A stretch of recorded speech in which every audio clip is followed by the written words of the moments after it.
ቅዱስ ሚካኤል ደግሞ ትዳር ላይ መጥቶ የሚበጠብጠውን ሰላም እንዳይኖር ከተማን የሚበጠብጠውን ፍቅር እንዳይኖር እርጋታ እንዳይኖር ሁከት የሚያመጣውን እንዲሁም ደግሞ ከሱር ያሉትን ገብርኤልን ሚካኤልን ሩፋኤልን እየላከ ችግሮቻችንን የሚያስወግድልን ቅዱስ ሚካኤል ነው። የገዳማውያን አባቶቻችንን የመናንያንን የመነኮሳትን ስጋ ፍትወት ሲመጣባቸው ስክን የሚያደርግላቸው የሚያበርድላቸው በስግደት በጾም በጸሎት እንዲበረቱ ሰዓቱን ጠብቀው ተነስተው እየቀሰቀሰ 9 ሰዓት ላይ እንዲጸልዩ የሚያደርግ ሌሊቱን ሙሉ በጸሎት እንዲተጉ በገዳም የመጽናት የመታገስ አንድ ነገር የመቻል የመቋቋም ቻሌንጅ የማድረግ ስልጣን የሚሰጥ ቅዱስ ሚካኤል ነው። በጣም በጣም ታጋሽ ግን ዝም ይላል። ሚካኤል አርመመ ወገብርኤል ተደመነ የሚለው ወረቡ ራሱ ሲወርቡ አባቶቻችን ሚካኤል ታገሰ ዝም ማለት ጸጥ አለ። አርመሞ ማለት ዝምታ ማለት ነው። ገብርኤል ግን ተገረመ ሲል ምን ማለት ነው? እንዴት የፈጠራቸውን አምላካቸውን ይሰቅላሉ ብሎ ሰይፉን ከሰማይ ወረወረ ነው የሚለው።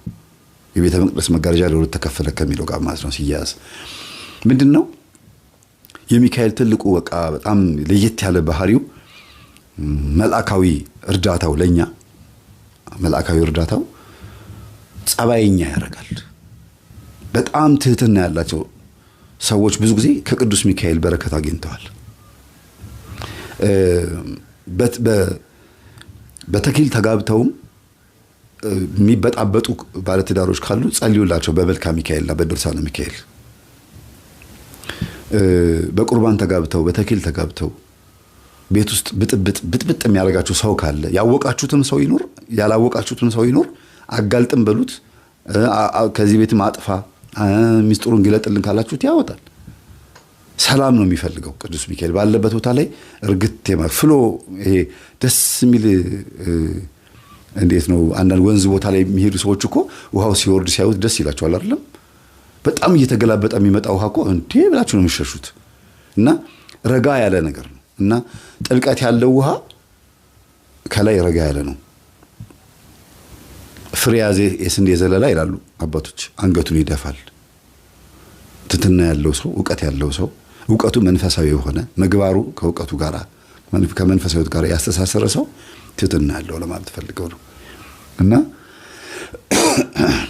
ብዙ ጊዜ እንደዚህ አይነት ነገር ካጋጠማችሁ መልክአ ሚካኤል ጸልዩ። ከቅዱስ ሚካኤል ጋር ተቀራረቡ። የመቅበዝበዝ የመጨነቅ ዝም ብሎ የመፍራት ማታ ማታ የመባተት ካለ መልክአ ሚካኤል ጸልዩ ወይም ድርሳነ ሚካኤል ጸልዩ። እንደገና ደግሞ ቅዥ ያለ ንግግር ቶሎ ቶሎ የመለፍለፍ ከተናገራችሁ በኋላ ዋጋ የሚያስከፍል ቃላት ከተናገራችሁ በኋላ ዋጋ ከፍላችሁ በቃ ብዙ እንትኑስ ከገባችሁ መልክአ ሚካኤል ጸልዩ። ሰከን ብዙ ማዳመጥን ትንሽ መናገርን ያስተምራል ይባላል ቅዱስ ሚካኤል። ስትናገሩ ድምጸታችሁ ራሱ የተስተካከለ ይሆናል። የተገራ ንግግር ይሆናል። ሰው የሚያስደነግጥ ሳይሆን ሰውን የሚስብ ይሆናል። እርጋታ ያለው ንግግር ብዙ ጊዜ ሰዎችን ይማርካል ይባላል። እነዚህ የመሳሰሉ አካባቢዎች ያሉትን ነገሮች ቅዱስ ሚካኤል ሰዎችን ይመግባል ያገለግላልና ከበረከቱ ከርዳታው ከዚህ እርዳታው በረከት እናገኝ ዘንድ መልክአ ሚካኤልን ጸልይ። ሌላው ደግሞ